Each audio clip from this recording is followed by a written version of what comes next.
In the 1960s, a man named Vince Gironda prescribed a diet consisting of 36 raw, whole fertilized eggs to his clients like Larry Scott, the first ever Mr. Olympia winner. He specifically claimed this could be as effective as a Dianabol cycle, which is a form of steroids. Now, although that specific claim is questionable, the underlying principle that there was something about consuming this many whole eggs that could have a significant impact on muscle growth was actually very promising. Specifically the nuance of eating them fertilized and eating a significant amount of cholesterol. Gironda's nutritional philosophy shared many of these same principles that Dr. Weston A. Price wrote about in his book Nutrition and Physical Degeneration. As a dentist, Price traveled the world in the 1930s and discovered that there were isolated populations with perfectly straight teeth and virtually no dental decay. Price attributed much of their health to their intake of fat-soluble vitamins like A, D, and K2. Gironda had a similar premise to his own nutritional philosophy, prioritizing nutrient-dense animal foods above all else. He eventually became popular for his steak and eggs diet, which was the base nutrition for many golden era bodybuilders. But although Gironda cared about health similar to Price, he wanted to use his knowledge to build an aesthetic physique. This stemmed from his earlier upbringing from his father, who was a Hollywood stuntman in the popular 1925 film Ben-Hur.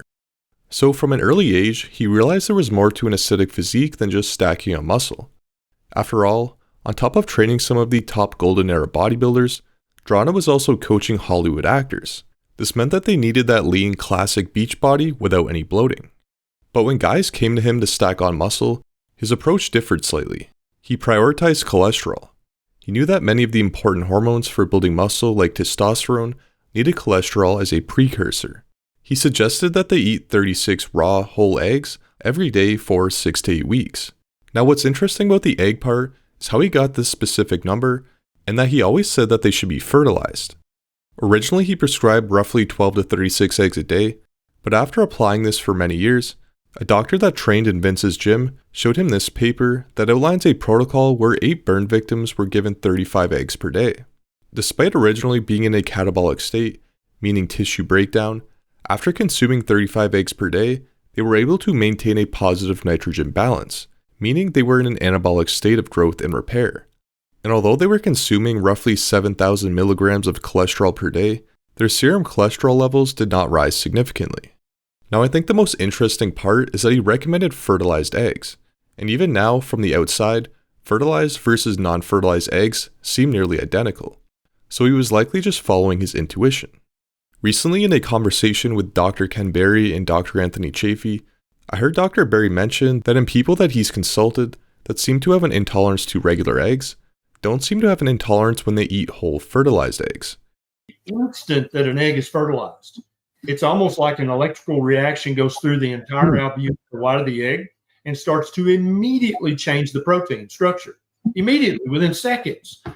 Oftentimes the intolerance stems from the egg whites, so if you have a slight egg intolerance, usually if you just eat the egg yolk, you won't have an issue. But what's interesting is that those that had an intolerance can now eat both the egg yolk and the egg white without any issue, as long as they were fertilized eggs. Because eating fertilized eggs is actually far more evolutionarily congruent. After all, for nearly all of human history, if eggs were found in the wild, they would almost always be fertilized. Gironda intuitively knew this as well. The body is so complex, and there is still so much that we don't know and can't see. So it would only make sense that when we align our inputs closer to what our biology has come to expect for the majority of our history, the better it is at being able to tolerate it. That's one of the main things I find so interesting about Gironda, is that he was so ahead of his time. He didn't have the internet, you couldn't go look up research papers or get book recommendations, he just had to test his theories and follow his intuition, which happened to produce some pretty remarkable results. He was essentially a pioneer in the low-carb space, especially when it comes to building muscle. Even today, you see bodybuilders skipping the yolks and only eating the whites, because the whites have more protein and less calories than with the yolk. But Gironda was also a huge proponent of eating the yolk, which in this 2017 paper, found that eating whole eggs, compared to just the egg whites, resulted in greater muscle protein synthesis, even when total protein content was the same. His intuition was spot on. Now personally, I don't eat 36 eggs a day, and when I do eat them, I usually just have a few raw yolks. Because although his protocol may have worked well, What is more important are the principles behind it.